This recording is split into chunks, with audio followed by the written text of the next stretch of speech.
Bom, gente, então, boa noite, iniciando nossa aula nesse instante. Desculpa o atraso, eu Boa noite.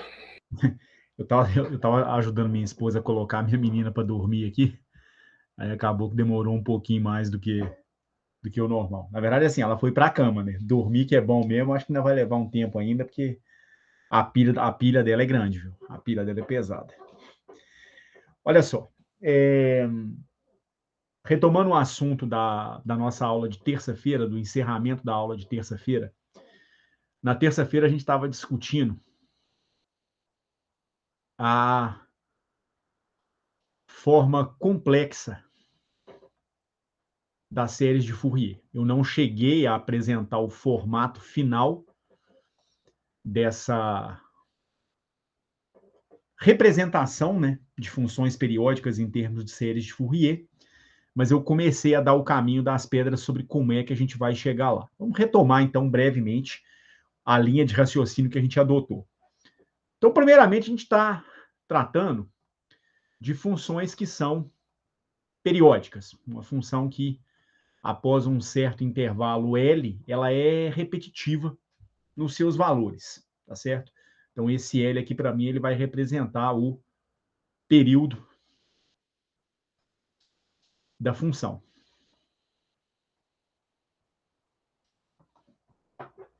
Nesse caso, quando a função é periódica, né, a gente já sabe que ela tem uma representação em série de Fourier, que é dada por essa expressão aqui.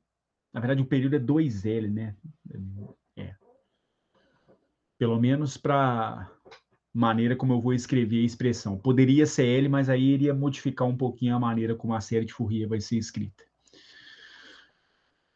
Então, a série de Fourier para uma função periódica tem um termo constante dividido por 2, mais um somatório no índice 1, no índice n, que vai de 1 a infinito, de uma parte em cossenos, aí aqui nesse caso a gente vai ter o cosseno de nπ vezes x dividido por metade do período, que é L, mais uma outra série que vai de 1 até infinito, de Bn vezes um seno desse mesmo argumento, ou seja,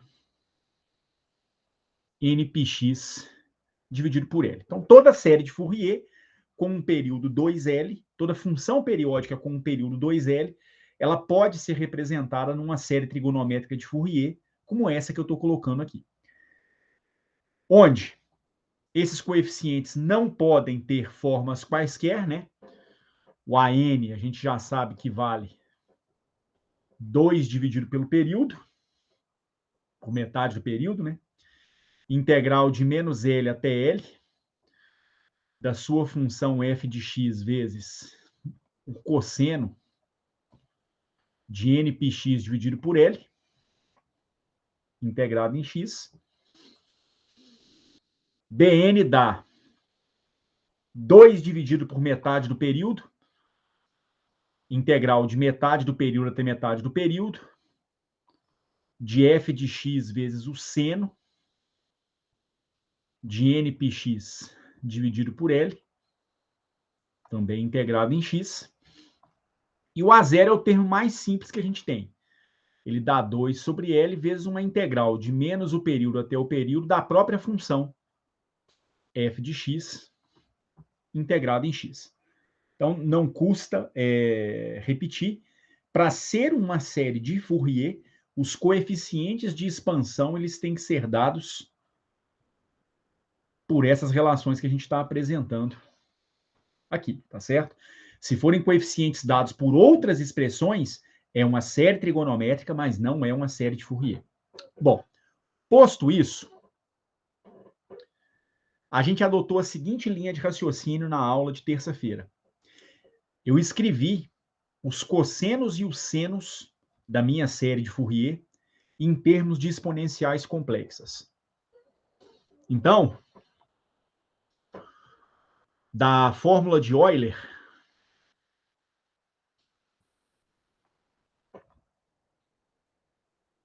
nós obtivemos o seguinte.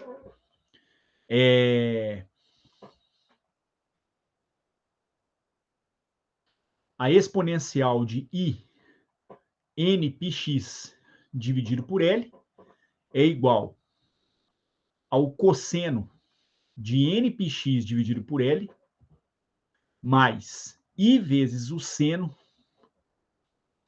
de nπx dividido por L.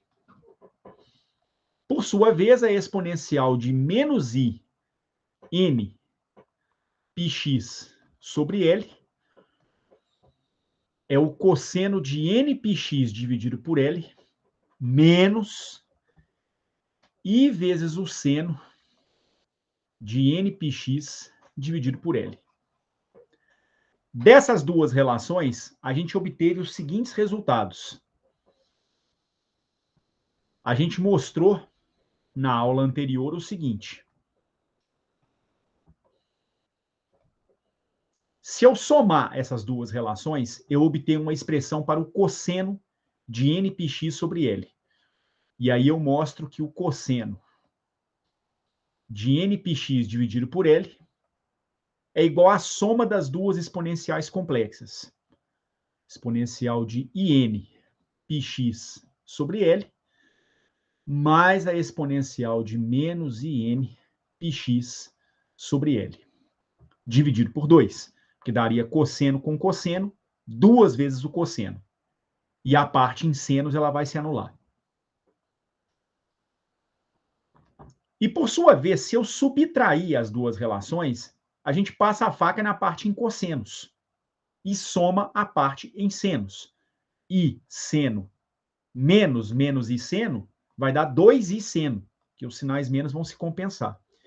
E então, a gente obteria que o seno de nπx dividido por L é igual a exponencial de I nπx sobre L menos a exponencial de menos I nπx sobre L dividido por 2I.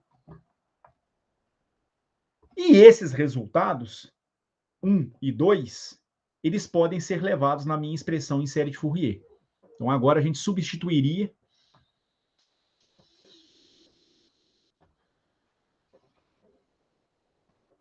um e 2 na minha expressão para o f de x. E aí a gente ficaria com f de x igual a A0 dividido por 2, mais um somatório com n indo de 1 até infinito, de a n que multiplica essa combinação de exponenciais, que é o cosseno de nπx sobre L. Então, vai me dar a n exponencial de nπx sobre L, mais a exponencial de menos in πx sobre L, dividido por 2. Mais um segundo somatório que vai de 1 até infinito, de bn vezes a exponencial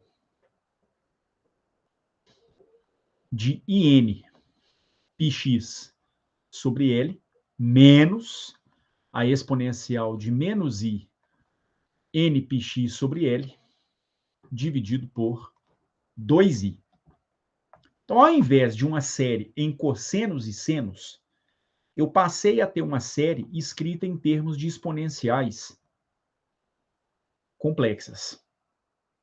Talvez seja o caso de agrupar isso em uma única série. Da seguinte maneira. Aliás, num primeiro momento, em duas séries, né? Uma série que vai acompanhar a exponencial complexa com o argumento positivo e uma segunda série com a exponencial complexa com o argumento negativo.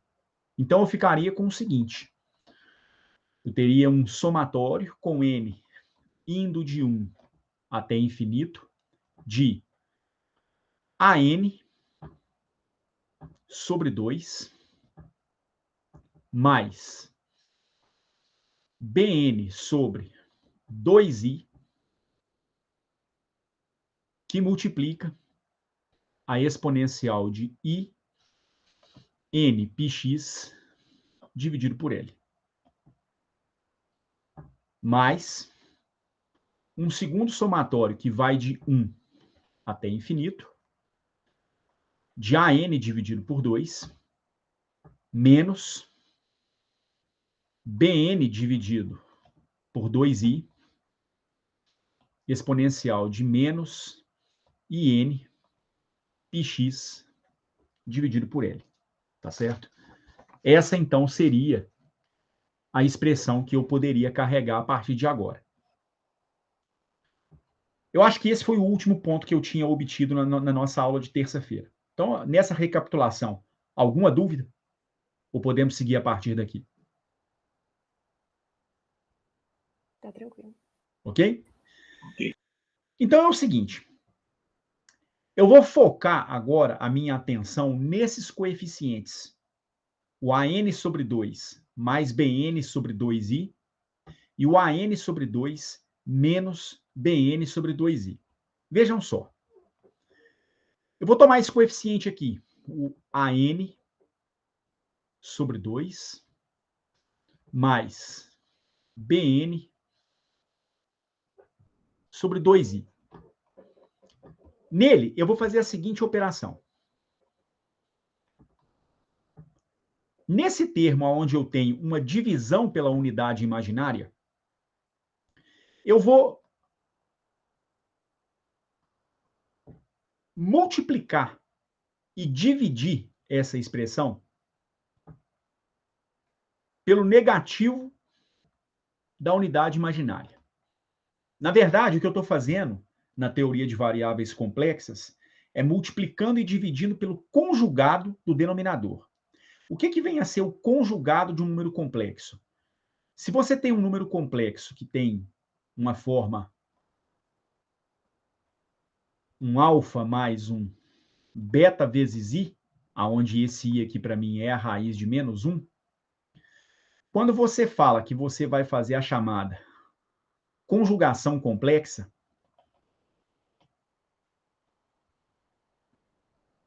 você vai calcular um novo número, que eu vou chamar de z barra, que é igual a alfa menos beta vezes i. Então, tomar o conjugado complexo de um número complexo equivale a trocar o sinal da parte imaginária. O número complexo que eu tenho aqui é apenas o i. Trocar o sinal desse número complexo, ou seja, tomar o seu conjugado, é escrever o número complexo menos i. Reparem que multiplicar e dividir por menos i é multiplicar por 1. Por isso que essa operação é válida. Tá certo? Não estou alterando o número complexo, estou apenas o escrevendo de uma maneira diferente. A vantagem de fazer essa operação é que eu me livro do número complexo da unidade imaginária aqui no denominador. Essa acaba sendo a grande vantagem. Por quê? Porque i vezes menos i é igual a menos i elevado ao quadrado. Mas como i é raiz de menos 1, i ao quadrado é o próprio menos 1. Então, isso aqui dá menos 1. Menos com menos dá mais. I vezes menos i equivale, então, ao número real i. E aí eu mostraria que AN sobre 2 menos I vezes BN sobre 2 é igual ao número complexo original, AN sobre 2 mais BN sobre 2i. Ele pode ser reescrito dessa forma que eu coloquei aqui à minha esquerda, tá certo? Uma parte real, uma parte imaginária, mas eu não tenho mais aquele inconveniente de ter a unidade imaginária aqui no denominador, tá bom? No segundo número da exponencial com o argumento negativo, eu vou fazer algo semelhante. Eu vou tomar AN sobre 2 menos BN sobre 2i. E esse número aqui, que tem a unidade imaginária no denominador, eu vou multiplicá-lo e dividi-lo por 1. E vou expressar o 1 como menos i dividido por menos i. E aí eu vou ficar com o seguinte. Isso me dá AN dividido por 2, mais I vezes BN sobre 2, e novamente eu vou ter I multiplicado por menos I. Só que I multiplicado por menos I, eu já obtive aqui em cima, e eu sei que é igual a 1. Então, isso aqui vai me dar simplesmente meio de AN mais IBN. Tá certo? Então, com isso, a minha série de Fourier poderia ser reescrita da seguinte maneira. Então, vamos agora reescrever o f de x.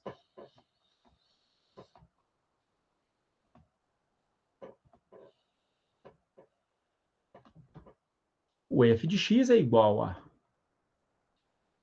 a 0 dividido por 2, mais um somatório com n indo de 1 até infinito, de meio que multiplica AN menos IBN vezes a exponencial de IN πx dividido por L. Tá certo? Porque AN sobre 2 mais BN sobre 2i equivale... Espera aí só um minutinho.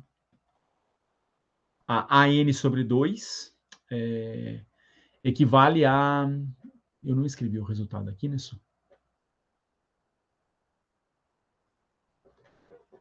Só reescrevendo esse resultado aqui. Isso aqui equivale a AN sobre 2 menos I vezes BN sobre 2, né? I vezes menos I vai dar 1. E aí eu poderia colocar o 2 em evidência. Por isso que eu reescrevia o primeiro coeficiente dessa forma. E aí vem um segundo somatório, que vai de também 1 até infinito, de meio, que também pode ser colocado em evidência, e foi, né, nesse segundo coeficiente que eu coloquei aqui, de AN mais I vezes BN, vezes a exponencial de menos IN πx dividido por L. Parece que eu não ganhei muita coisa, mas as simplificações que a gente vai colocar adiante mostram que pode ser bastante vantajoso escrever a série de Fourier na sua forma complexa. A primeira coisa que a gente percebe é o seguinte: na série de Fourier original, você tem que calcular dois coeficientes, o AN e o BN, dado por esse par de integrais que a gente já está convivendo com elas desde a semana passada. Agora, eu não tenho que calcular dois coeficientes. Na verdade, a primeira vantagem que eu posso perceber é a seguinte: eu vou definir um coeficiente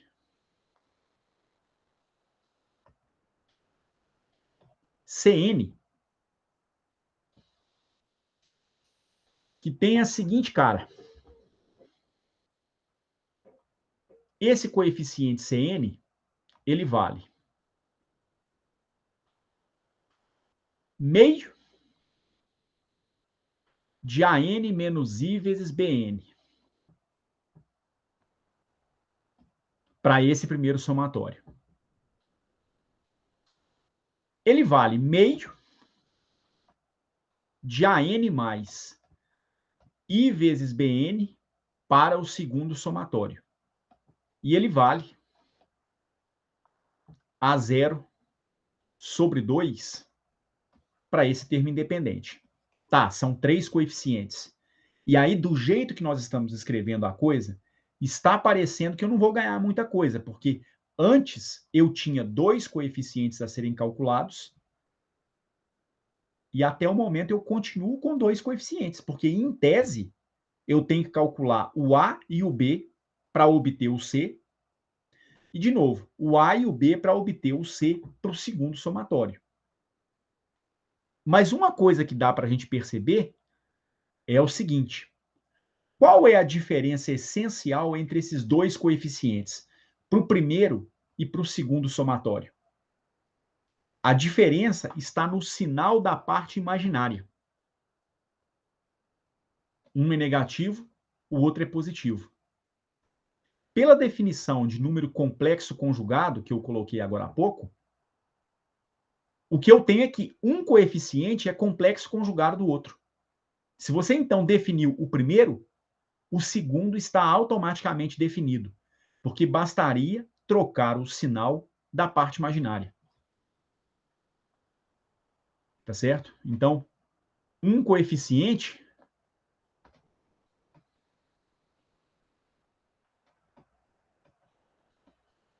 é o complexo conjugado do segundo, é o complexo conjugado do outro.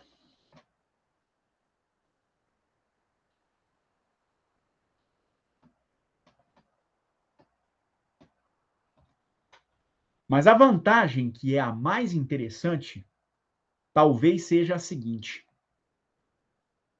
ao invés de você trabalhar com 2 somatórios, dá para a gente escrever isso aqui na forma de um somatório só. Alguém consegue entender como?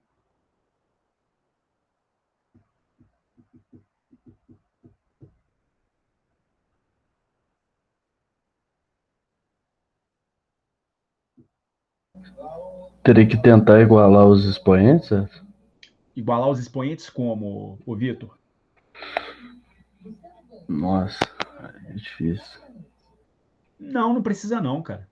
Porque, na verdade, esses expoentes nunca vão ser iguais. O que, na verdade, você deve perceber é o seguinte. Num primeiro momento, você tem 2 somatórios que vão num mesmo índice, de 1 até infinito. Tanto no primeiro somatório quanto no segundo somatório. Sim. Tá certo? São 2 somatórios que estão varrendo a mesma faixa. Só que eu vou fazer um truque no segundo somatório.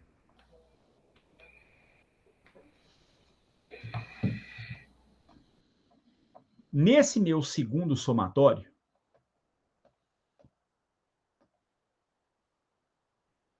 eu vou fazer a seguinte mudança de índices.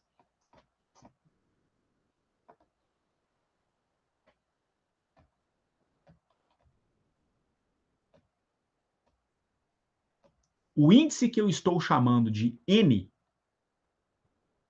ele vai se transformar num índice menos m. Então, se o n for igual a 1, o m será igual a menos 1. Se o n for igual a 2, o índice m vai ser igual a menos 2. Se o n tender para infinito, o m ele vai tender para menos infinito. Quer dizer, o que num índice é positivo, no outro índice vai ser negativo. E aí, olha que negócio interessante que vai acontecer. Você tem originalmente um somatório em n, indo de 1 até infinito, de meio, de AN mais IBN, vezes a exponencial de menos I, nπx, dividido por L. Esse é o segundo somatório que você tem. Se você vai trocar o n por menos m, então, enquanto o n varre a faixa de 1 até infinito, no índice m, a varredura vai ser na faixa negativa. Você vai varrer com o índice indo de menos infinito até menos 1. Concorda? Que é tudo trocado. Isso daí deu para entender. Ok? Então, você vai ter um somatório num índice m, que vai de menos 1 até menos infinito, de meio de o n vai virar menos m. 1a menos m, mais um ib menos m, vezes a exponencial de menos I menos M πx dividido por L. O que eu vou ganhar? Agora, na sequência, vai aparecer o que eu vou ganhar. Com essa mudança, a minha série de Fourier ela passa a ser escrita da seguinte maneira. O f de x ele é igual a 0 sobre 2, mais um somatório em n, que vai de 1 até infinito, de meio de AN menos IBN, vezes a exponencial de N πx dividido por L, mais um segundo somatório no índice M, que vai de menos infinito até menos 1, do meio de A menos M, menos I, B menos M, exponencial de I, M, πx dividido por L. Por quê? Pelo seguinte, aqui na segunda série, no segundo somatório, eu vou ter dois sinais negativos que vão se compensar. Tem um sinal menos que veio da transformação dos cossenos e senos em exponenciais complexas, mas tem um menos da mudança de índice que eu fiz, de N para menos M. Então, menos com menos dá mais. E aí, com isso, os dois somatórios passam a ter o mesmo sinal. Agora, vejam só. Lembram lá da série de Frobenius? Quando a gente pegava, fazia umas mudanças de índice, depois, lá no final, depois de ajeitar a equação diferencial na forma de uma série, a gente voltava para o índice original, porque o nome do índice, no final das contas, não importa para nós bosta nenhuma? Sim, tava fazendo isso ontem. E eu vou fazer isso agora. Porque eu posso chamar esse índice de M, de J, de K, de C, de B ou de N, desde que a faixa seja a mesma. E ela é. Eu estou fazendo uma varredura de 1 até infinito. E aí, vou fazer o seguinte. Ô Edson, eu acho que eu comi mosca aí. Por que ficou de menos, o M ficou de menos infinito a... Pelo seguinte. O N vale menos M, né? Eu vou dizer que o índice N vai passar a valer um índice menos M. N Não, se trans... Isso eu entendi. Eu não entendi no segundo somatório. Não sei se foi eu que enxerguei errado.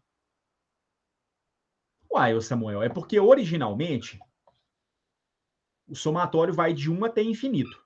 Uhum. Certo? Sim. Em M, ele vai ter que de menos 1 até menos infinito. Ah, entendi. Não, isso eu entendi. É porque eu no segundo somatório teve um somatório, não sei se eu me confundi na hora que eu enxerguei, que ficou para mim M indo de menos infinito até menos 1. Eu fiquei, oi, não tinha entendido por quê, mas eu acho que eu que devo ter copiado errado. Mas você vai entender. Você está fazendo uma soma, concorda? Uhum. Se você vai somar 2 mais 3 mais 4, o resultado dá diferente de somar 4 mais 3 mais 2? Não. A ordem em que você vai fazer a soma, Samuel, não importa. Você pode fazer a soma de 1 até infinito, ou pode fazer a soma de infinito até 1. Mas o normal é você fazer a soma na ordem crescente do índice.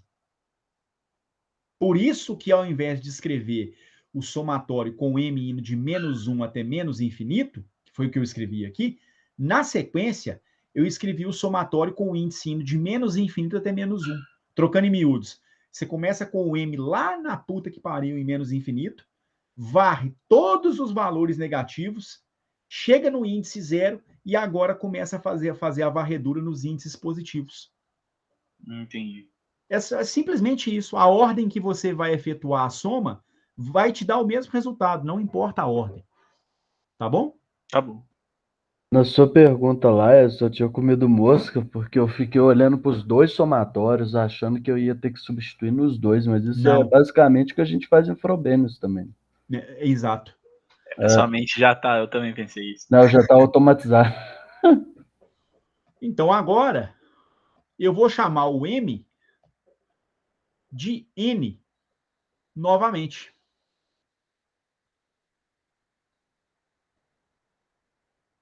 Tá certo? E aí eu vou ficar com o seguinte. Eu vou ficar com f de x igual a A0 sobre 2, mais um somatório com n indo de 1 até infinito, de meio de Cn, que é meu AN menos IBN, vezes a exponencial de IN πx sobre L, mais um somatório com N indo de menos infinito até menos 1, do que? Aqui não vou nem colocar o meio, não. O meio já entra na definição do Cn.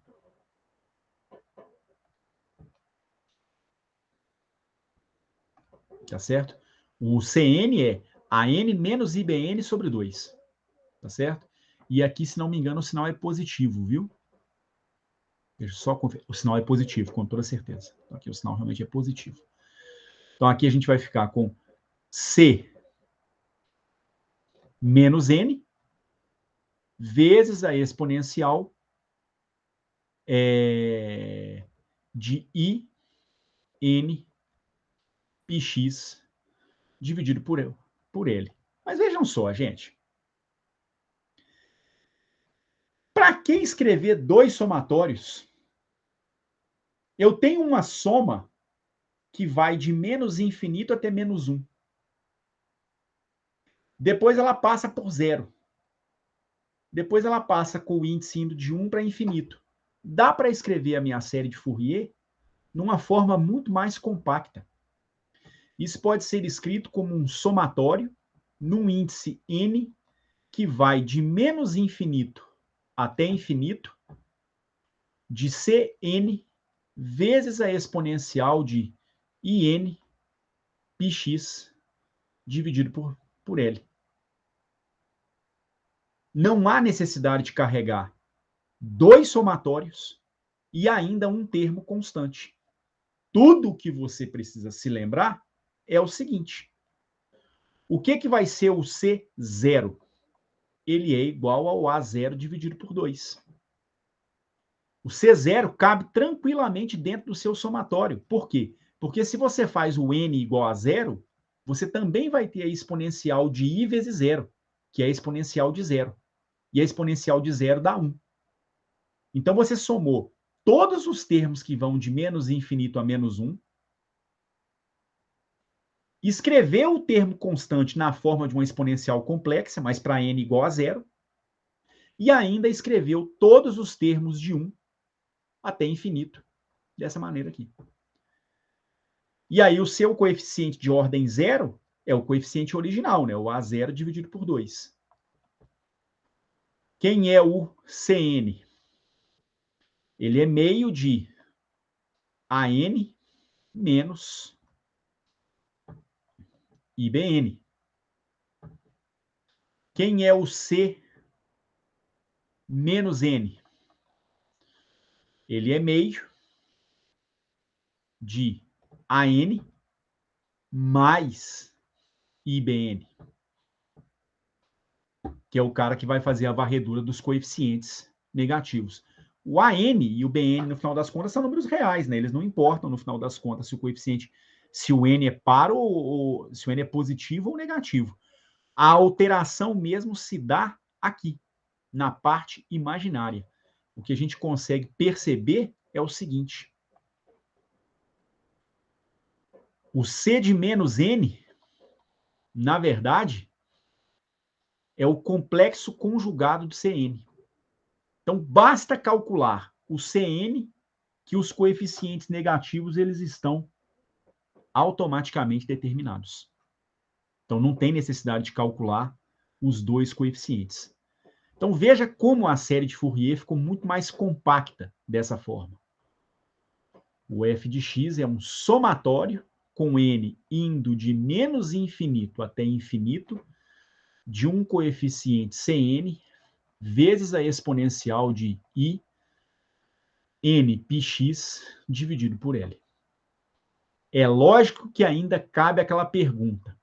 Tudo bem, a série pode ter ficado mais compacta. Porém, será que é necessário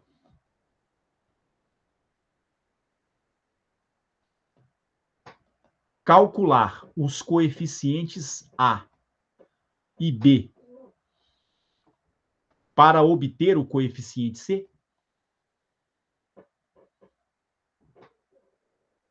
Porque se for necessário, a única coisa que nós estamos ganhando é estético, é estética.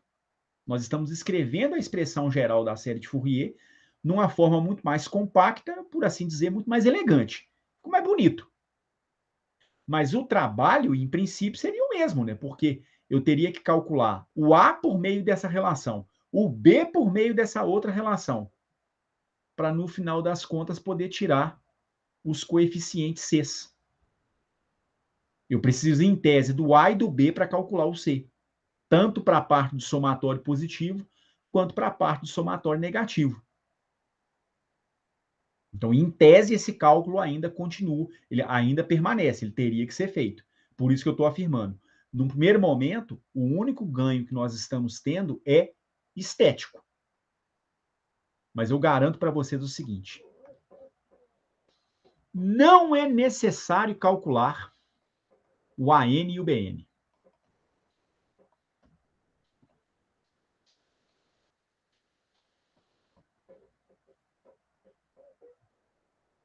Vai existir uma maneira muito mais simples de se calcular o coeficiente CN.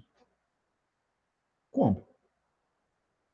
Como que eu posso calcular o CN sem calcular diretamente o AN e o BN? Que o tchan do negócio está aí. Que o mais trabalhoso numa série de Fourier, pelo que a gente viu nas aulas anteriores, em especial na aula de terça-feira, é o cálculo dos coeficientes da expansão. E eu estou dizendo que, originalmente, eu teria que calcular um coeficiente para a parte em cosseno, um para a parte em seno, e agora eu estou afirmando que eu consigo trocar o cálculo de dois coeficientes por um só. Então fica a pergunta: como calcular CN?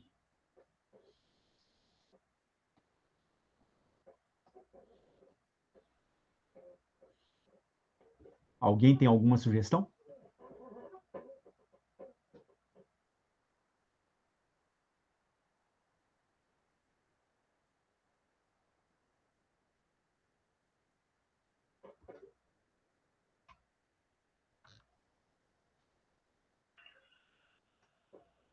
Eu não sei se tá coerente, mas teria algum tipo de relação de recorrência ou não? Não, não precisa de relação de recorrência, não. Não precisa não, Samuel.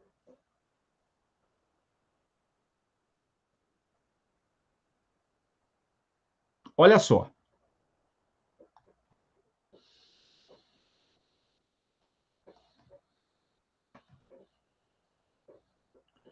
Vamos chamar esse método aqui de método pé de boi.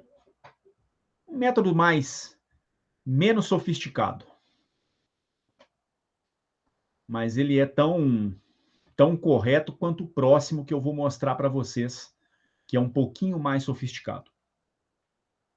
Veja só. Da nossa definição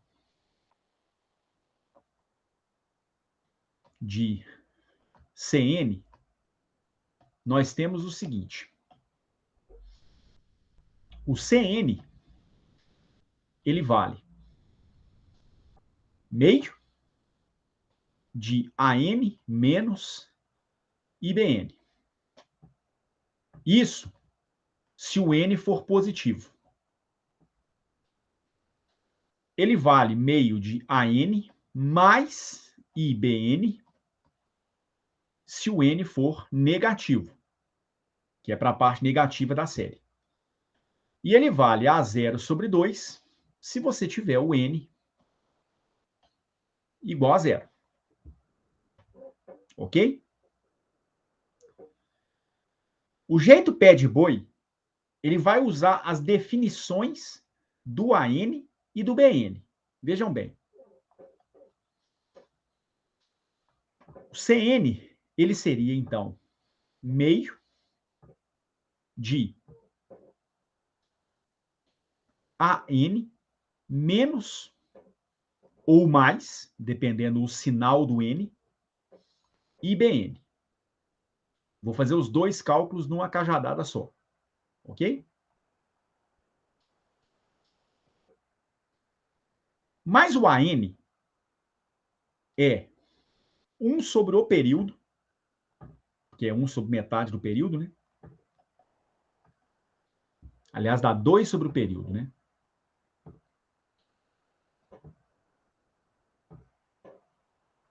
É isso mesmo? Deixa eu só ver. Não, tá certo. Só conferir essa expressão aqui para não ter nenhum problema, gente. Só um minutinho, por favor. Não. É 1 sobre o período mesmo. É 1 sobre metade do período. Tá certo. Seria 2 dividido por 2L, que dá 1 sobre L. Então, cá atrás até pode ser que eu tenha errado na definição. Tá errado. Tá certo? É 2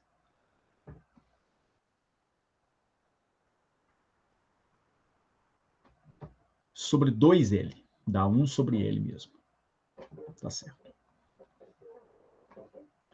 Então, dá 1 sobre 2. O AN dá 1 sobre metade do período. Integral de menos metade do período até metade do período. O período, lembrem-se, é 2L, onde L é uma certa distância, tempo, enfim. De f de x vezes o cosseno de nπx dividido por L, integrado em x. Aí vem menos ou mais, dependendo do sinal do n, 1 sobre L vezes o Bn. Bn é a integral de menos L até L de f de x vezes o seno de nπx dividido por L, integrado em x.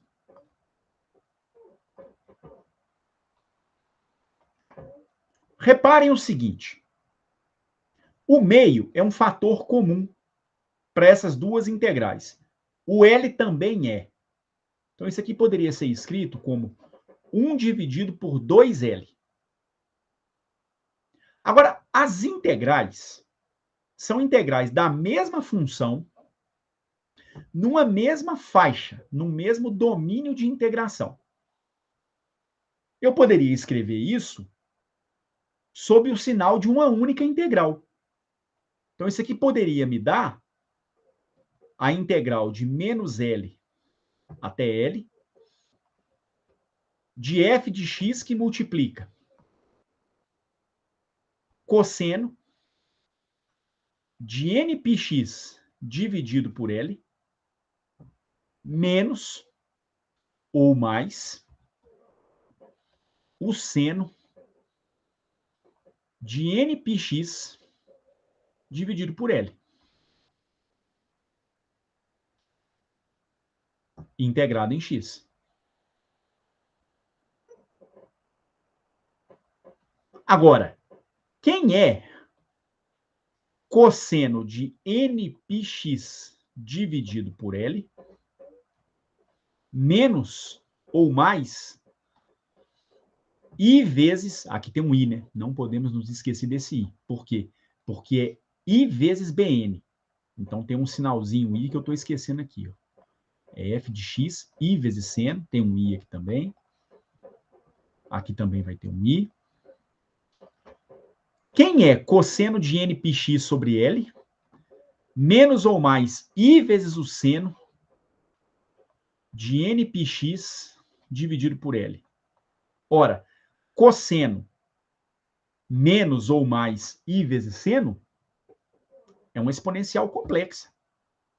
Isso aqui, na verdade, é igual a exponencial de menos I N πx dividido por L. Menos ou mais, né? Aí vai depender qual que é o sinal do N no final das contas. Então, o seu coeficiente Cn, ele é igual a quê? 1 sobre o período. Percebam, então, a diferença em relação ao cálculo dos coeficientes A e B. O cálculo dos coeficientes A e B não é 1 sobre o período, é 1 sobre metade do período. Mas aí, pela manipulação que a gente fez aqui, dá 1 sobre 2L, a integral de menos L até L, de f de x, vezes a exponencial de menos I, n πx, dividido por L, integrado em x. Caso o n seja negativo, aí aqui esse menos com esse menos vai dar um mais, né? Porque aí o n fica negativo aqui também. Mas essa fica sendo a fórmula geral para se calcular os coeficientes de expansão em série de Fourier, com a série de Fourier escrita na forma de um conjunto de exponenciais complexas. Então vejam que não foi necessário calcular os A's e os B's.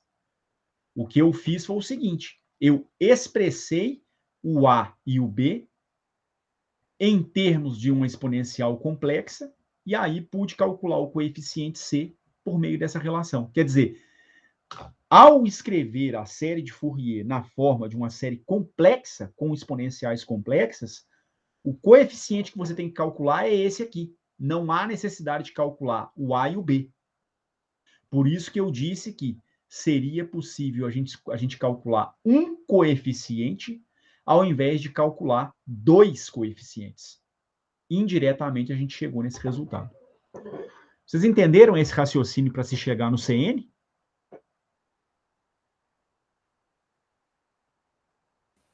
Sim. Sim. E aí, reparem que o C0 ele fica automaticamente calculado também. Porque basta eu fazer o n igual a zero nessa relação. Tá certo? Então, isso aqui vai valer para os n's positivos, para os n's negativos e também para n igual a zero. Você consegue calcular a zaga inteira de coeficientes. Você calcula tudo.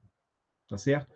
Não fica nada sem ser calculado. Dá para usar só essa relação para se calcular todos os coeficientes de Fourier. Esse jeito é o jeito, vamos dizer assim, mais pé de boi, para a gente poder obter a expressão do CN. Tem uma forma mais sofisticada.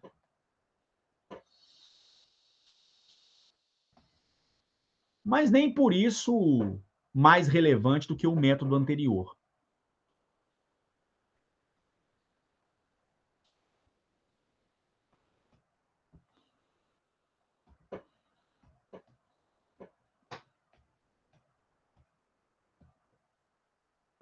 Primeira coisa que eu vi é que o f de x é igual a 1 sobre um somatório, com n indo de menos infinito até infinito, de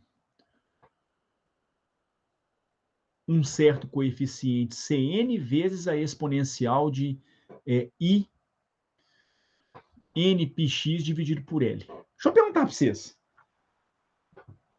Quando eu tinha a expressão usual da série de Fourier, qual era a estratégia que eu utilizava para poder encontrar os coeficientes A's e os coeficientes B's? Eu lembro que o A eu fiz nas aulas anteriores, o B eu deixei como uma tarefa para vocês. Eu não sei se vocês fizeram, mas, enfim. Qual seria a estratégia para poder obter o A e o B? Para a gente poder chegar nesse conjunto de integrais aqui.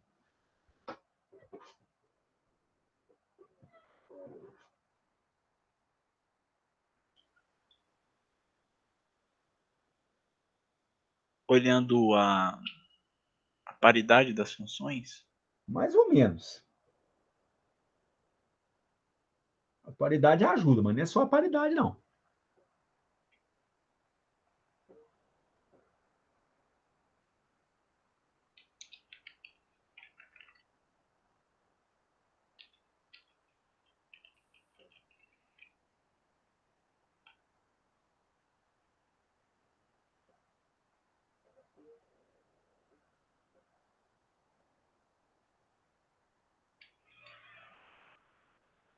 Ninguém se lembra o que eu fiz para poder obter o coeficiente A, para poder obter essa expressão aqui?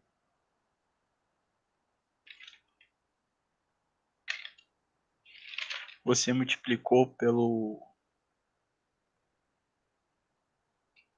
cosseno, né? De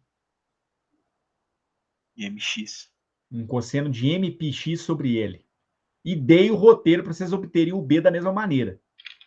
Você multiplicaria por um seno de MPx sobre L, aí tem que integrar, usar aquelas relações que eu andei mostrando nas aulas de quinta da semana passada, principalmente, né? E acho que terça-feira eu cheguei a fazer alguma coisa na primeira parte da aula também, recapitulei alguma coisa, enfim. A ideia aqui é muito parecida. Para você poder obter o coeficiente C, você meio que tem que se isolar, você tem que se livrar dessa exponencial aqui, e, portanto, desse somatório. Se cá atrás eu multipliquei por um cosseno de npx sobre L, e depois eu pedi para vocês multiplicarem por um seno de mpx sobre L, aqui eu vou fazer a mesma coisa, porém com uma exponencial. Então eu vou multiplicar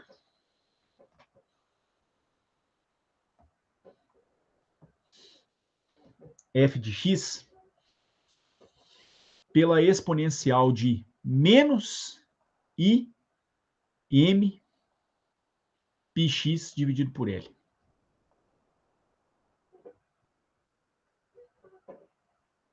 Isso aqui vai me dar o quê? Vai me dar, obviamente, exponencial de menos im πx dividido por L vezes f de x. Isso aqui é um somatório, com n indo de menos infinito até infinito, de ser n vezes a exponencial de i n πx dividido por L vezes a exponencial de menos i m πx dividido por L. O que a gente faz na sequência? A gente integra. Eu vou integrar essa relação dentro de um período da minha função. Então, eu vou integrar de menos L a L. E aí eu vou ficar com a integral de menos L até L da exponente de f de x vezes a exponencial de menos i m πx dividido por L integrado em x. Isso seria a integral da soma, é a soma das integrais. Isso aqui vai me dar um somatório com n indo de menos infinito até infinito, de Cn, que é uma constante, integral de menos L até L, da exponencial de I, que multiplica N menos M, π vezes x dividido por L, integrado em x.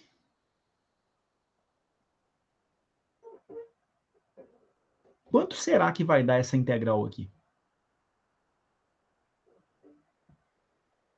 Porque o que resta agora para poder calcular o Cn é calcular essa integral, né? Eu teria que saber o valor dessa integral.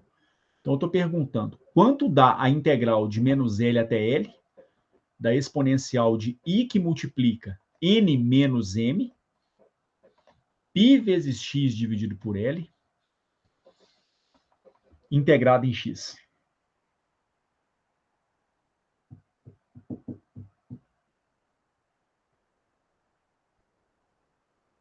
Vai dar zero? Não dá zero, não. Sempre. Por que você acha que vai dar zero, Daisy? Por causa do... Ah, esqueci o nome. Porque como é de menos L até L, a integral da exponencial é ela mesma, então eu pensei que ia dar zero. Não. Não tem como não, Daisy. Pelo seguinte, num primeiro momento, você não pode falar que a exponencial tem uma paridade definida. A exponencial é uma função par. A exponencial, em princípio, não tem paridade definida. Então, em princípio, não daria para usar o argumento da paridade, não.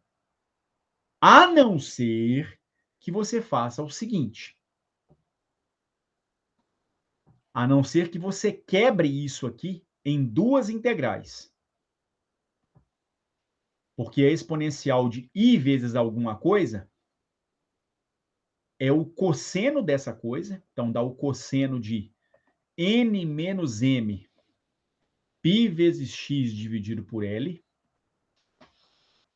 integrado em x, mais i vezes a integral de menos L até L, do seno de n menos m, π vezes x dividido por L. Agora sim você fez o seguinte. Você escreveu a exponencial complexa em termos de duas funções com paridade definida. Aí, o que dá para você afirmar, Daisy, é que a segunda integral dá zero. Por quê? Porque o seno é uma função ímpar. E aí eu concordo com o seu argumento. Você tem uma função ímpar integrada num domínio de integração simétrico. A integral de uma função ímpar num domínio de integração simétrico realmente dá zero. Mas a integral da função cosseno num período?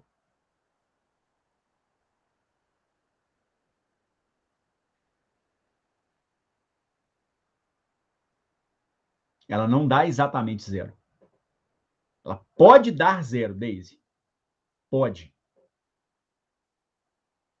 Mas pode ser que ela não dê zero. Do que será que eu estou falando? Poder dar zero e não dar zero. Estou falando do seguinte. Quando você pega a sua função e multiplica por uma determinada exponencial complexa, como essa que eu fiz aqui, está dizendo o seguinte. A sua função expressa numa série complexa tem o n indo de menos infinito até infinito, contando de uma em uma unidade. Então, você vai ter um n igual a menos 277, menos 276, menos 275, menos 100, menos 28, menos 27, menos 15, aí depois cai em zero, parará, 26, 27, 28 e assim por diante. Vai contando todo mundo. Quando você multiplica por uma exponencial, você escolheu um valor de m inteiro e que pode ser igual a um valor de n. Em outras palavras, essa integral aqui pode dar zero se o n for diferente do m. Mas ela não dá zero se o n for igual a m. Vamos ver o porquê. O resultado da integral em si... Porque o cosseno de zero não é zero, né? Como é que é? Ela não daria zero porque seria o cosseno de zero, não é isso? Exatamente. Que aí dá um.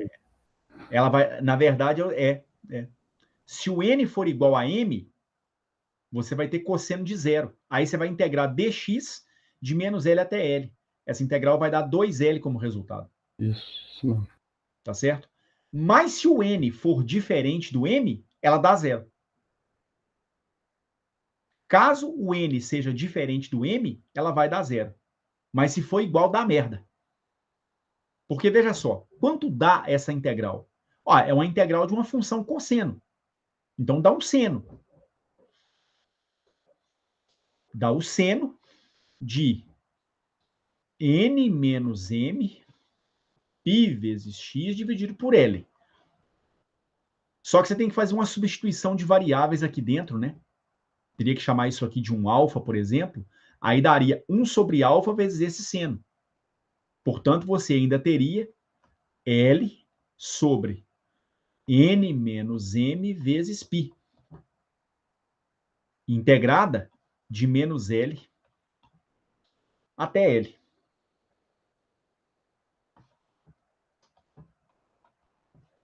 E aí você vai ficar com o quê? L n menos m vezes π vezes o seno de n menos m vezes π vezes L dividido por L. L racha fora com L. Menos o seno de n menos m vezes menos L. Então, vou colocar um sinalzinho menos aqui na frente. Π vezes L dividido por L. L racha fora com L. Aí você tem a seguinte situação. Isso aqui é a sua integral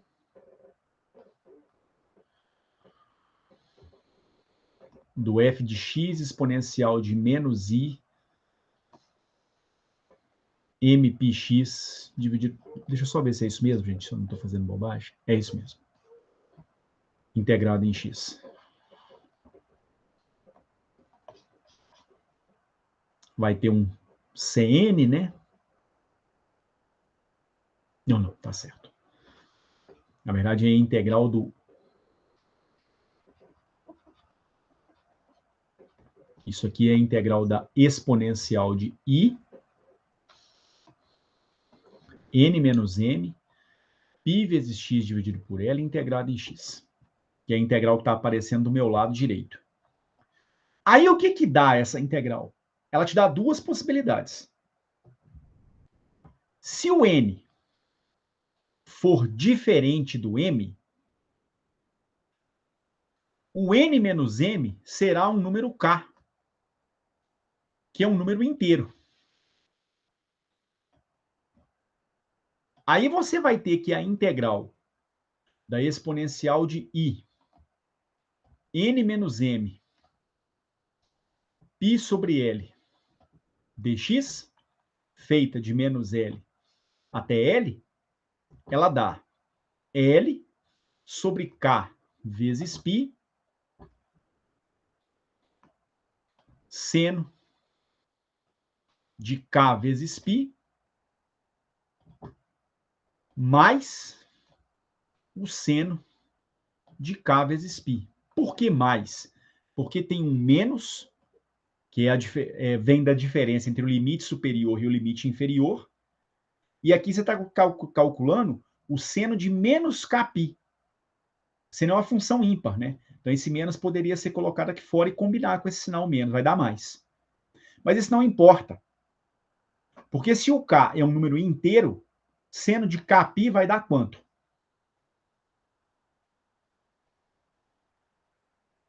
Para k inteiro. 0.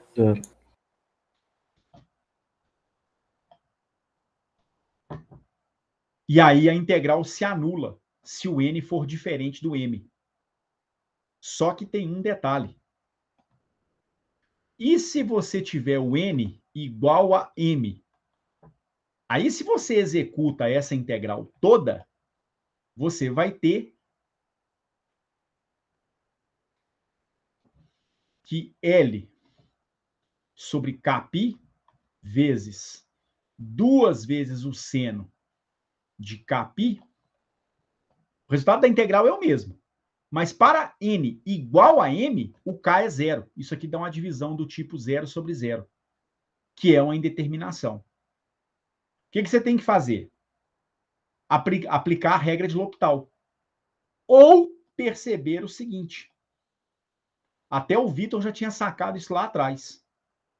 Caso o n seja igual a m, esse conjunto de integrais que eu fiz aqui é desnecessário. Porque com o n igual a m, você vai calcular o cosseno de 0, que é 1. E a integral se resume simplesmente a calcular a integral de dx, de menos L até L. Todos concordam? Sim, então a ideia é já chegar nessa parte aí, sabendo de algum jeito se é igual ou diferente, né? Exato. E Exatamente. senão você vai gastar tempo à toa. Vai gastar tempo à toa. Não é necessário. Não é necessário no final das contas. Porque um valor igual, Vitor, vai ter. Porque o somatório em n, ele vai de menos infinito a infinito. Um número inteiro você pega ao multiplicar isso tudo pela exponencial de menos im πx. Certo? Então, o que você está obtendo é o seguinte: essa integral de menos L até L da exponencial de I n menos m π vezes x dividido por L, integrado em x, ela dá dois resultados possíveis. Ela sempre dará zero se o n for diferente do m. E ela dá 2L se o n for igual a m.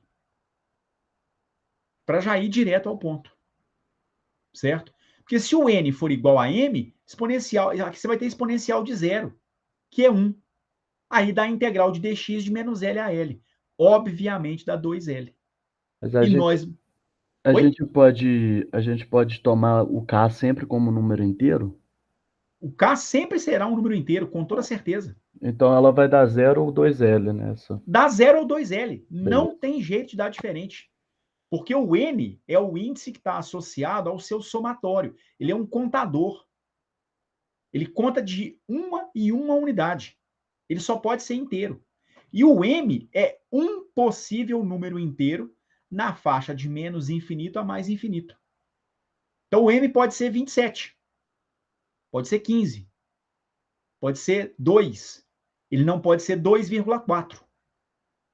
É isso daí que eu tava com dúvida. Não, não pode. Ele é um número inteiro. Tá certo? Mas é um em 100 milhões, vamos dizer assim. Então ele vai pensar dentro desse seu somatório aquele camarada que é o parzinho dele. Aquele N que é exatamente igual ao M. Ok? Tá, beleza. Então você vai ficar com o seguinte. Com isso você mostra o seguinte, que a integral de menos L até L de f de x vezes a exponencial de menos im πx dividido por L dx, ela é igual a quê? C m vezes 2L. Por quê? Simples. Você repara que quando você calculou essa integral, tinha um somatório em todos os CNs multiplicados por essa integral aqui. Mas essa integral só sobrevive se o n for igual ao m. Então, se o m for 27, essa integral só não dá zero para m igual a n igual a 27. E aí só vai sobrar o coeficiente C27. Se o m for 118, essa integral só não se anula se o n for igual a 118. E aí só vai sobrar o coeficiente C118. É uma espécie de dominó com infinitas peças. Quando você calcula essa integral, você derruba todas as peças menos uma. É aquele coeficiente C cujo índice é igual ao valor do m. Tá claro isso? Por isso que o coeficiente vai ter, por isso que daquele somatório só sobra uma peça no final das contas. E aí é por isso que a gente tem esse jeito mais sofisticado. Cm dá 1 sobre o período da função, a integral de menos L até L, de f de x, exponencial de menos im, πx dividido por L, integrado em x. Que é o jeito mais sofisticado. Mas o outro é tão bom quanto, sinceramente. Beleza? Beleza, beleza. Deise, Samuel, Yuri, alguma pergunta? Tranquilo. Tranquilo, Edson. Então vamos fazer o seguinte. Vamos resolver um exemplo, vamos montar a série de Fourier para a seguinte função.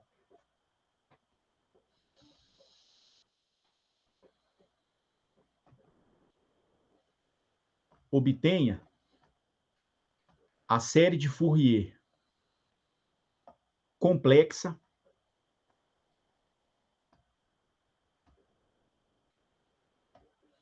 para a seguinte função.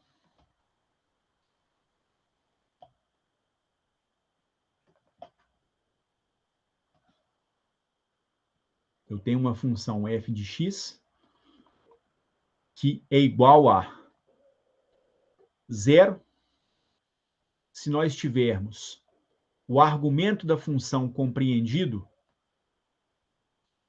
entre menos π e 0.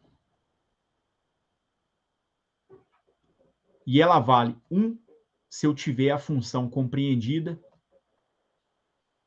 entre x e π radianos. É aquilo que a gente chama de uma onda quadrada.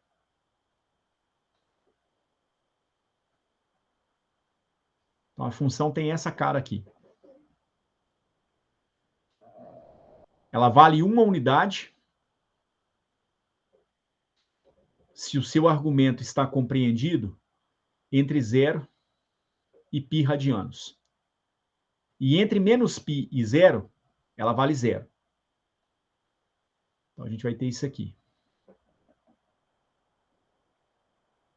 E depois de π radianos, aí ela se anula de novo até metade do período, até 2π. Chegou em 2π, ela volta a repetir o padrão original.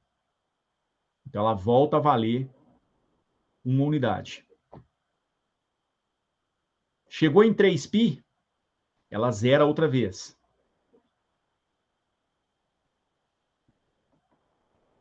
Então, a função pulsante, ela vai alternando entre 0 e 1 unidade. Vale 0, 1, 0, 1, 0, 1 de novo. Aqui ela vale 1 também. E assim por diante. Então, aqui vai valer menos 2π. Aqui vai valer 4π. Aqui valeria 5π. E assim por diante. Ok? Ora, qual é a sua expressão em série de Fourier? Em princípio, você teria que fazer isso aqui. A0 dividido por 2, mais um somatório com n indo de 1 até infinito, de AN vezes o cosseno de nπx dividido por L, mais um somatório com n indo de 1 até infinito, de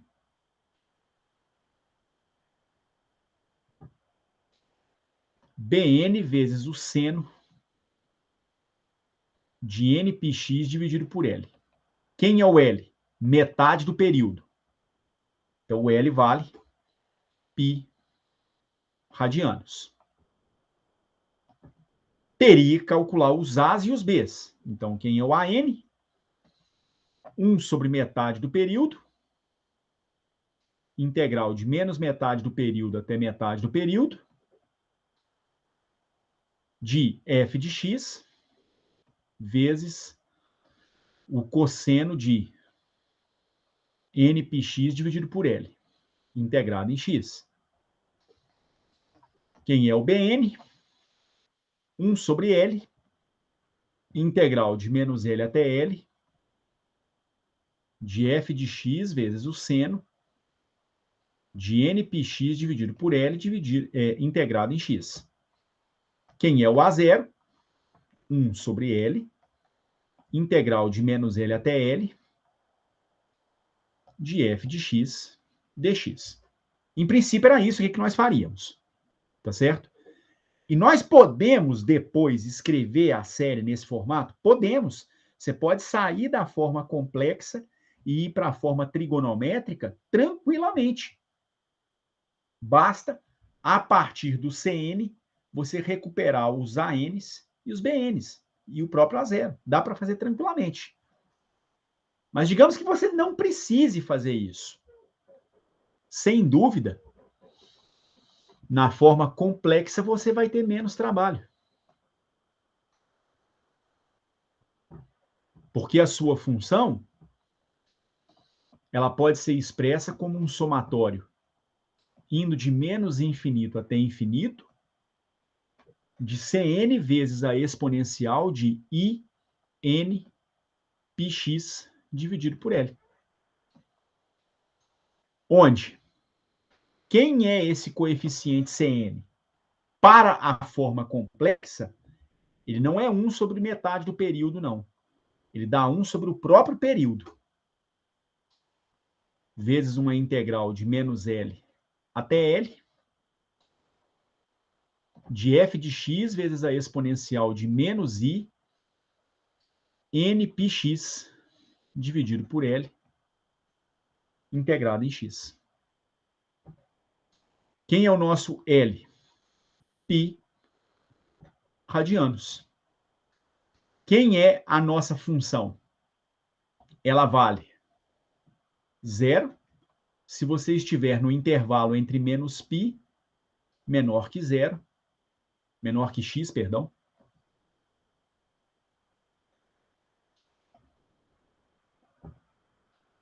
menor ou igual a 0. E ela vale 1 unidade se você tiver 0 menor que x, menor ou igual a π radianos. Quer dizer, então, que essa integral ela poderia ser quebrada em duas integrais, como as que a gente vai colocar agora. Cn vai dar 1 sobre 2 vezes π, que multiplica uma integral de menos π até 0. Porque a função nesse intervalo, ela vale 0. Poderia valer outra coisa, poderia valer menos 1, por exemplo. Tá certo? Aí eu trocaria o f de x por menos 1. Poderia ser um seno de x. Não, ok, não tem problema. Mas nesse caso, que é um exemplo bem simplesinho, ela vale 0. Tá certo? Então vai dar 0 vezes a exponencial de menos I n πx dividido por L, integrado em x. Gente, mas a integral de 0 é 0. Se você associa a noção de integral à área debaixo de uma curva, você pega a função f de x igual a 0, é uma linha em cima do eixo x. Ela não delimita a área nenhuma. Então a integral dá 0. Mas uma integral que vem de 0 até π de 1 vezes a exponencial de menos I n πx dividido por L. Aqui nem precisa colocar o L mais, né? Porque, na verdade, o L vale π, metade do nosso período. E aí esse π racha fora com esse π. Então, Cn vai ser igual a 1 sobre 2π vezes, a primeira integral vai para o barro, integral de 0 até π radianos, da exponencial de menos I nx integrado em x. Olha a tranquilidade com a qual a gente calculou o coeficiente. Claro que está muito simples, né? Foi muito simples por conta da função, né? A função que eu escolhi é bastante simples. Mas ainda assim dá para perceber que o trabalho vai se reduzir bastante. Porque mesmo que a função seja um pouco mais complicada, eu não vou ter o trabalho de calcular 2 coeficientes. Eu tenho o trabalho de calcular um coeficiente só. E se a função for um pouco mais complicada, ela está acompanhando uma exponencial. Em geral, a integração por partes com funções exponenciais ela é mais tranquila de resolver do que com cossenos e senos. Então, a representação complexa de séries de Fourier pode ser muito útil, ela pode tornar o trabalho bem mais tranquilo. Ok? Então, nós vamos ficar com Cn igual a 1 sobre 2π vezes integral da exponencial de menos I nx, ela dá 1 sobre menos I vezes n, certo? Eu teria que fazer uma mudança de variáveis aqui. E aí a integral vai dar a própria exponencial. Exponencial de menos I nx. Com o x variando entre 0 e π radianos.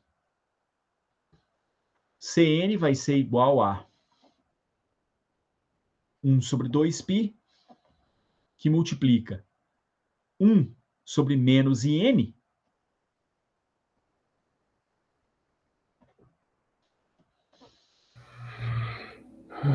que eu vou usar aquele truque de multiplicar e dividir pelo conjugado do denominador.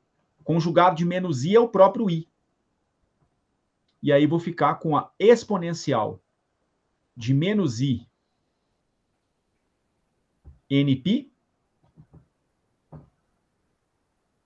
menos a exponencial de menos I N vezes zero.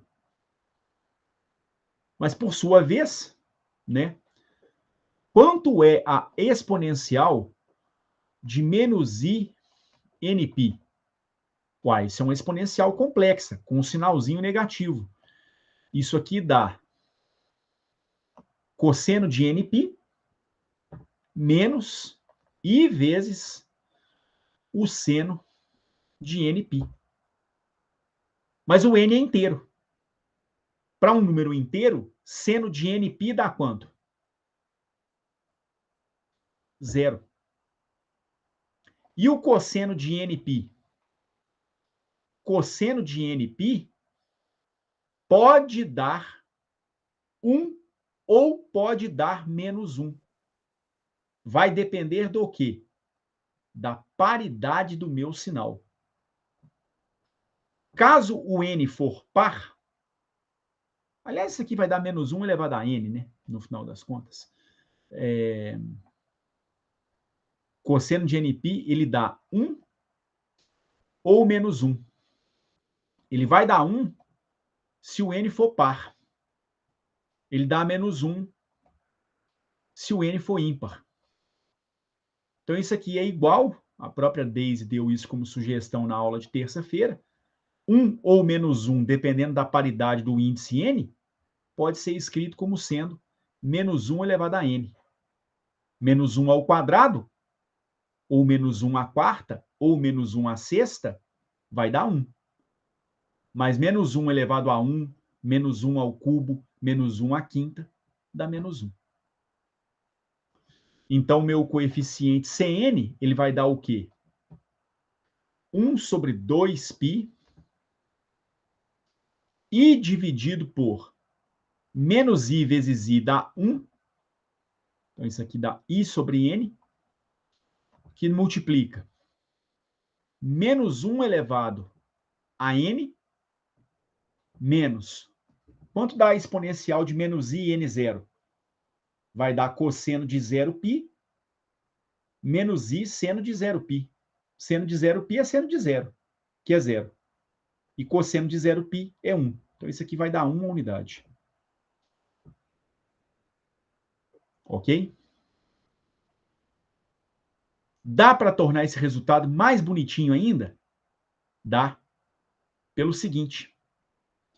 Aqui em cima, eu mostrei que o coeficiente pode... que o cosseno de Nπ dá 1 ou menos 1. Ele dá 1 se o N for par. Ou seja, caso o N for par, o meu coeficiente Cn vai ser igual a I sobre 2π vezes N, que multiplica 1 menos 1. Porque menos 1 elevado a N é igual a 1. Esse coeficiente vai dar 0. E se o coeficiente for ímpar? Aí ele vai dar menos 1. Para N ímpar, meu Cn dá I sobre 2π N, que multiplica para N ímpar, menos 1 elevado a N é menos 1. Subtraído de menos 1. Isso aqui vai dar menos 2. O 2 pode ser simplificado com o 2.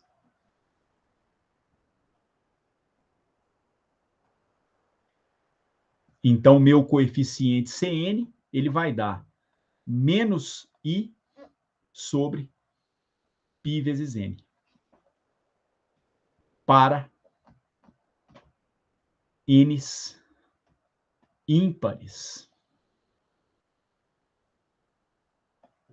Esse é o único coeficiente que eu vou ter.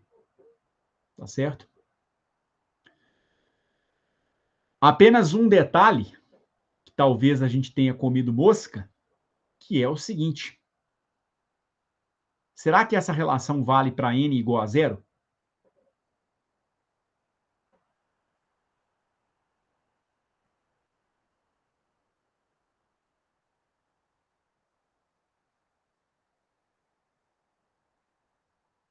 Que eu não calculei o coeficiente C0, né?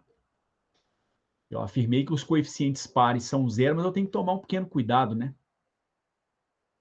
Porque se o n for 0, eu tenho uma divisão do tipo 0 sobre 0 nessa relação.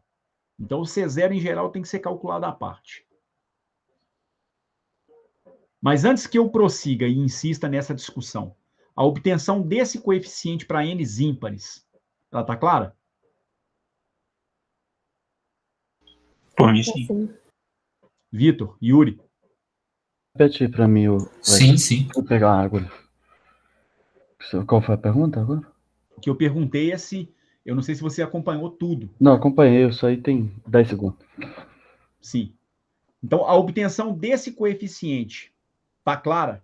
Ficou claro por que tá. vão sobrar somente os coeficientes ímpares? Não, isso daí ficou assim. Agora, veja se isso não era previsto desde o início. Isso era esperado. Era para isso realmente acontecer. Por quê?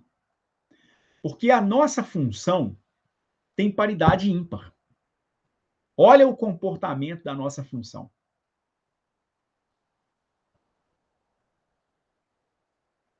Não, se bem que não. Não, ela não é ímpar, não. Porque ela não é simétrica na troca de x por menos x. Não, eu ia falar bobagem. Não dava para prever isso desde o início, não. Tá certo? Não dava para prever, não. Bobagem. Mas falta uma análise um pouco mais cuidadosa do termo n igual a 0.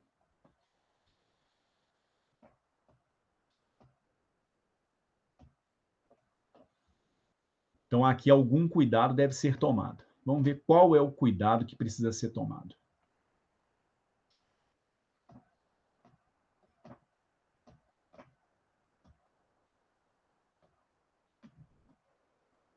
Nós mostramos que o Cn foi expresso, ele foi dado pela seguinte relação.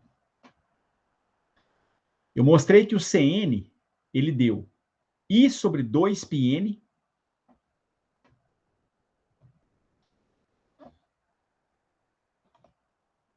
vezes menos 1 elevado a n menos 1 unidade. Em tese, se eu tenho o n igual a 0, eu estaria calculando o C0. Isso vai dar I sobre 2π vezes 0 menos 1 elevado a 0 menos 1 unidade. Mas todo número elevado a 0, ele é igual a 1. 1 menos 1 é 0. Então, aqui eu estou tendo uma divisão do tipo 0 sobre 0. O que não seria razoável. O que a gente tem que fazer? Você tem duas possibilidades. A primeira, eu acho que assim, é desnecessária. Mas ela consistiria no seguinte: consistiria em nós aplicarmos a regra de L'Hopital nessa expressão, já que nós caímos numa divisão do tipo 0 sobre 0. Eu teria que tomar uma derivada desse numerador em relação a n, tomar uma derivada do denominador em relação a n, certo? Dividir essas duas derivadas e aí tomar o limite com n indo para 0. Eu acho desnecessário, porque é meio que imediato a gente perceber o que vai acontecer com o C0.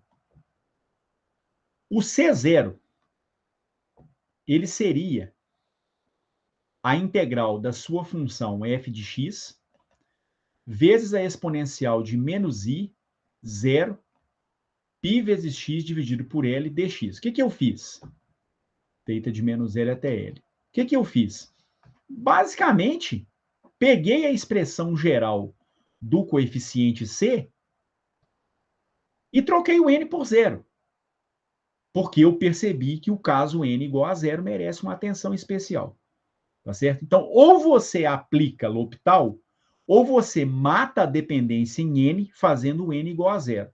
Vai ser mais rápido, nesse caso, fazer o N igual a 0. Tá certo? Então, se eu faço o N igual a 0, essa exponencial aqui, ela vai dar 1. Então, o C0 vai ser a integral da sua função de menos L até L.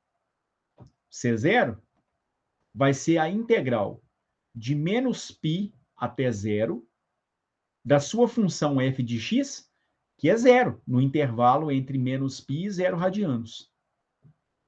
Mais uma integral que vem de 0 até π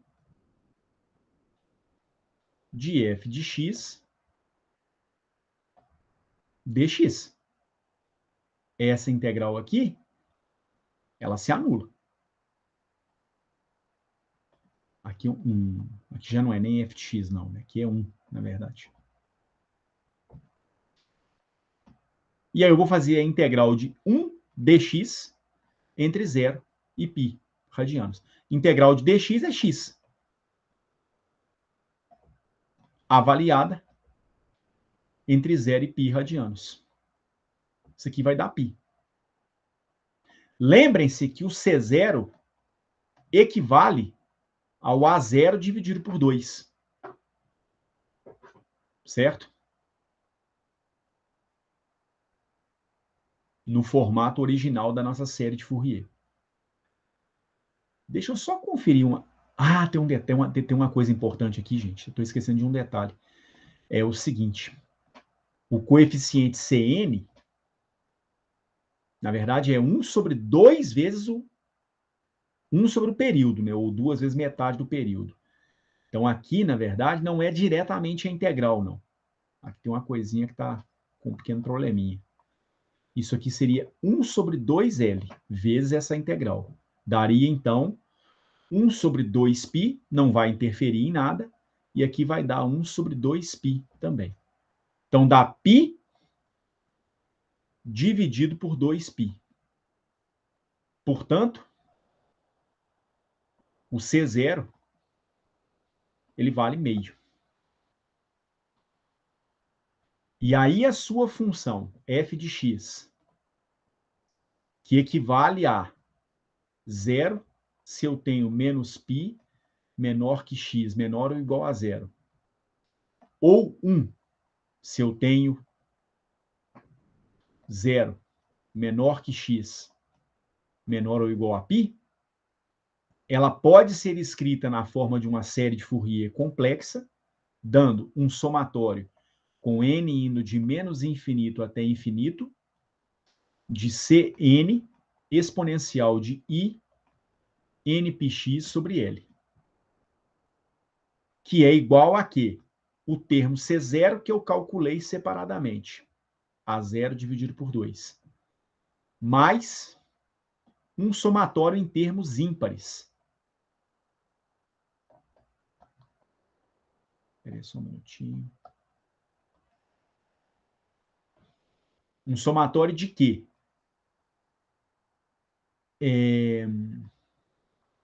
Expressão que eu obtive aqui agora há pouco.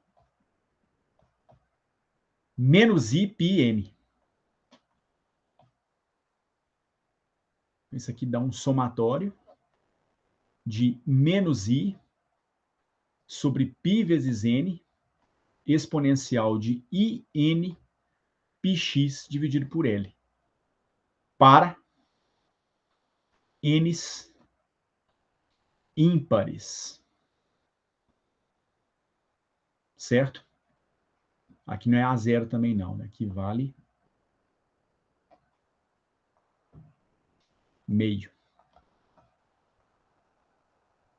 Meu f de x poderia ser expresso como sendo 1 sobre 2, mais esse menos i eu vou colocar aqui no denominador como sendo i vezes π, só para eliminar esse sinalzinho enjoado, tá certo?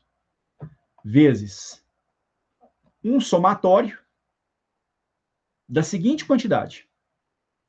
Não, se bem que eu vou colocar só os ímpares mesmo, já é o suficiente. Um somatório em n's ímpares de exponencial de i nπx sobre L dividido por N. Aquela expressão pode ser colocada na forma de uma série de Fourier complexa dessa maneira aqui. Ok? O seu CN, ele deu o seguinte resultado. Ele deu menos I sobre π vezes N para N's ímpares.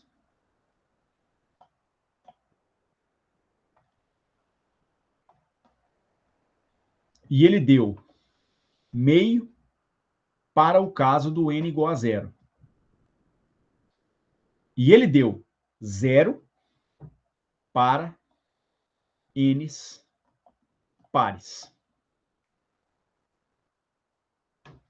Daria para calcular, se nós quiséssemos, os coeficientes A e B da série de Fourier escrita na forma trigonométrica? Daria. Bastaria a gente se lembrar o seguinte. O CN, ele é igual a meio de AN menos I vezes BN para N's maiores do que 0. Ele vale meio de AN mais I vezes BN para N's menores do que 0. E ele vale A0 dividido por 2 para N igual a 0. Como que eu faria para calcular, então, o AN? E como que eu faria para calcular o BN? Basta a gente se lembrar o seguinte. A troca para N maior do que 0 e N menor do que 0, a mudança que existe no CN se dá apenas no sinal da parte imaginária. Como é que eu vou dizer? Um coeficiente se torna o complexo conjugado do outro.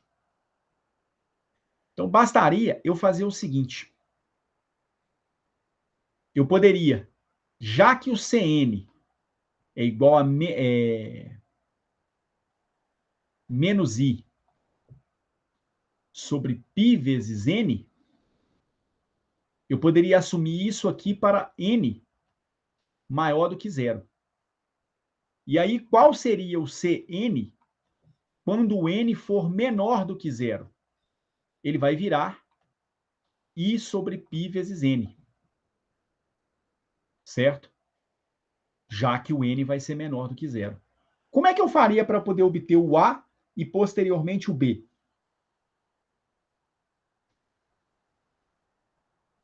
Se eu quiser calcular o A2, por exemplo.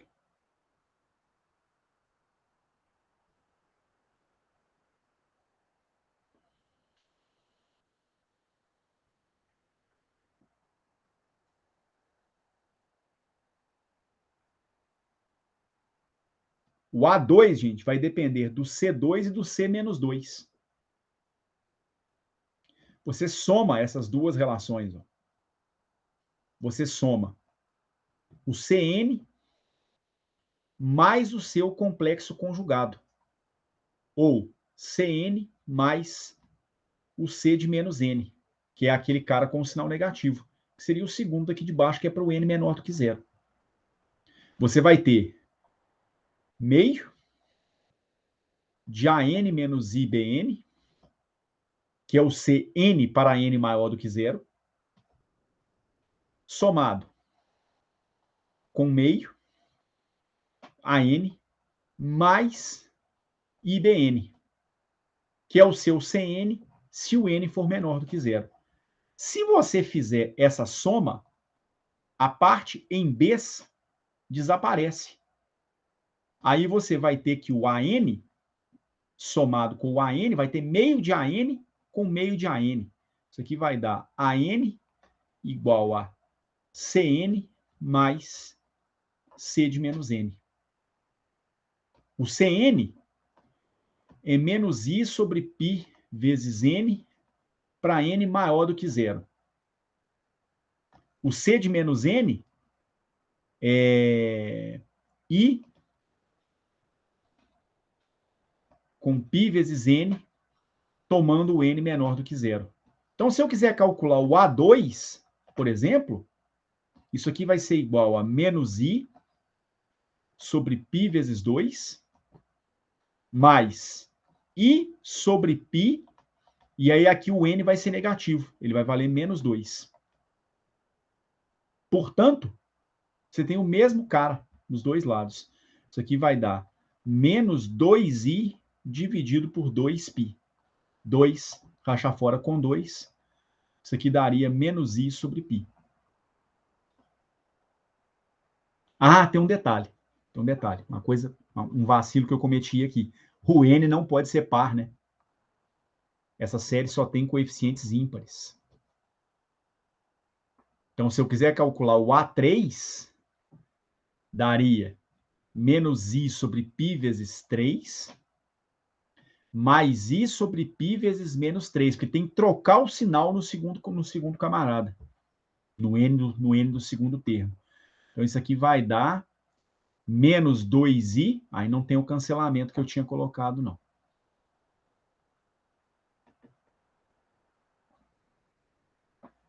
Aí dá menos 2i sobre 3π. Esse seria o coeficiente A3. Se eu quiser calcular o A5, isso aqui vai dar menos i sobre π vezes 5, mais i sobre π vezes menos 5. Porque no segundo coeficiente, o N tem que ter o sinal trocado em relação ao primeiro. Isso aqui vai dar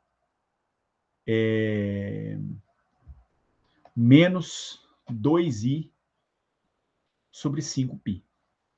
E assim por diante. E se eu quiser obter o BN, como é que eu faria?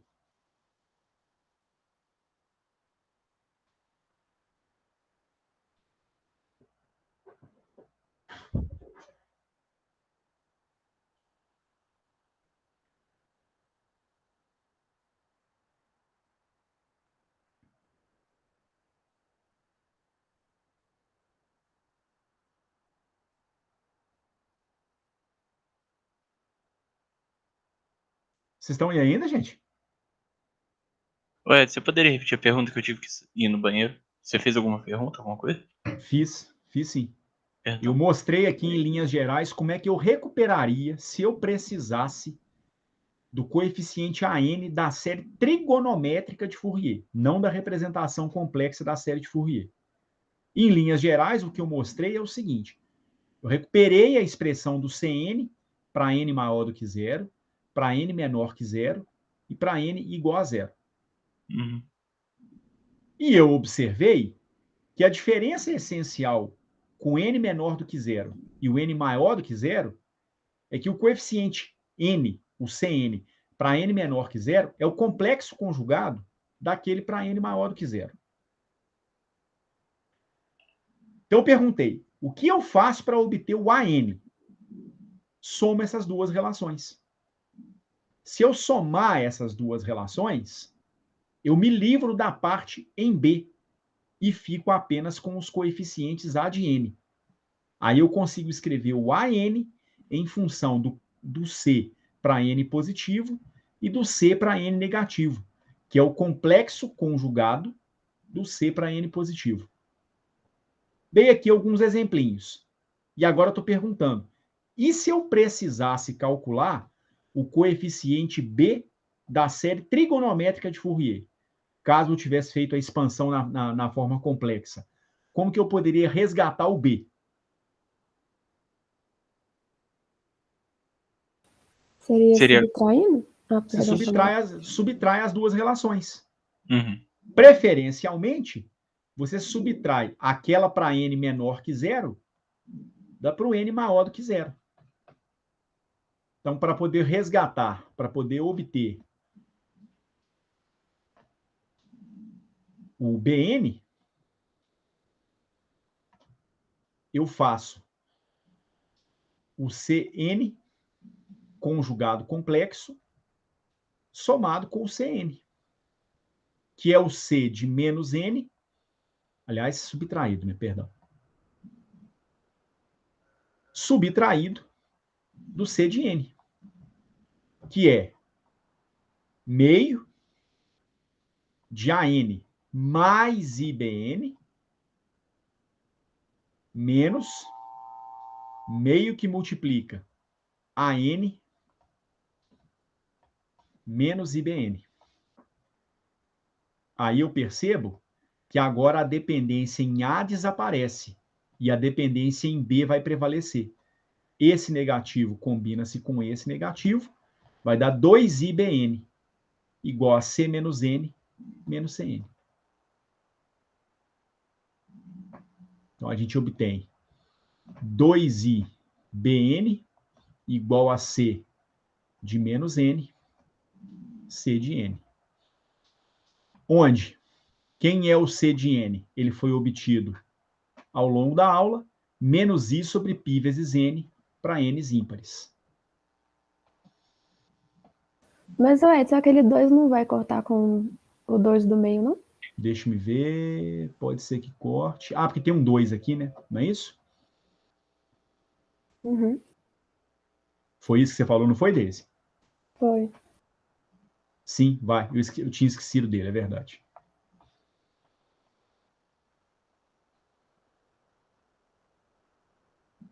Isso mesmo.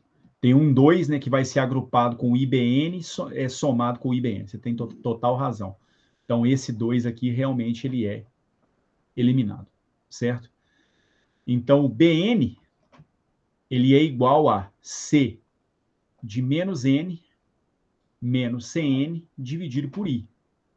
Se eu não quiser trabalhar com esse I aqui no denominador, eu multiplico essa relação pelo complexo conjugado do denominador. Multiplico e divido por menos I. I vezes menos I dá 1. Então, o Bn daria menos I, que multiplica C de menos N, menos C de N. Se eu quiser calcular, por exemplo, o B3, isso aqui vai ser igual a menos I que multiplica. Quem é o C de menos N? Isso aqui vai dar menos I sobre π vezes. Pegar menos N é pegar o N negativo. Então, o N aqui vai ser trocado por menos 3. Menos Cn. Cn, ele vale menos I sobre π vezes 3.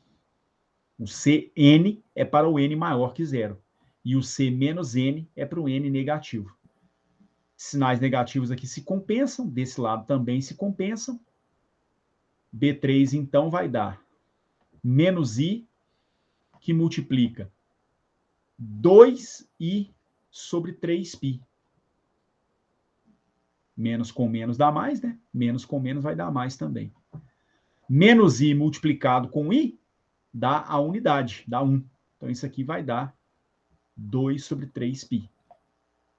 E assim eu poderia calcular o B5, o B7, o B9, lembrando que essas relações só valem se os n's forem n's ímpares. Ok? Ok. Gente, então, olha só, eu vou encerrar por aqui a aula de hoje. E eu devo colocar lá no portal didático, hoje ou agora de manhã, uma relação de problemas do Butkov sobre série de Fourier, para a gente poder finalizar essa parte, ok? Tem alguma coisa que eu quero discutir na aula de terça-feira ainda sobre solução de equações diferenciais usando série de Fourier, porque é uma técnica muito importante, ajuda muito a resolver alguns problemas de equações diferenciais. Com relação à nossa avaliação da primeira parte, posso fazer a postagem amanhã à noite ou no sábado? Posso postar para vocês e dar alguns dias para vocês fazerem? Aí vai ser até agora, provavelmente até o final do período mesmo, né? Que deve ser nos próximos dias. Ah, então não vai ser tipo 2 dias, não, né? Vai ser mais. Provavelmente. Pelo que eu estou pensando, provavelmente vai ser mais de 2 dias, o Daisy. Aí dá, por mim.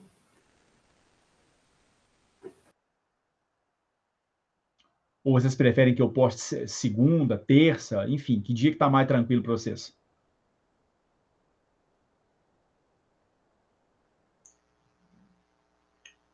Que sabe, eu não sei se eu vou pra roça, mas aí eu teria que ver. Se for a prova, se você postar sexta, eu deixo de ir, sem problema.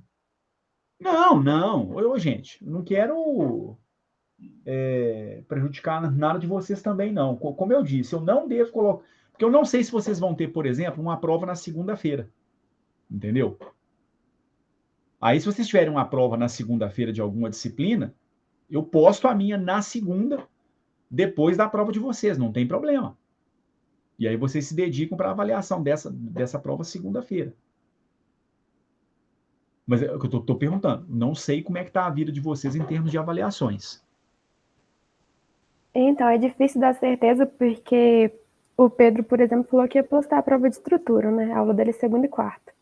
Certo. Mas eu não sei se ele vai colocar na segunda, porque da outra vez ele falou que ia postar e demorou 2 semanas para colocar. Mas não tem como saber. Eu sei como é que é isso. Eu já era para ter postado essas provas para vocês, gente, mas com a rotina doida que a gente está em casa, esses atropelos acontecem mesmo.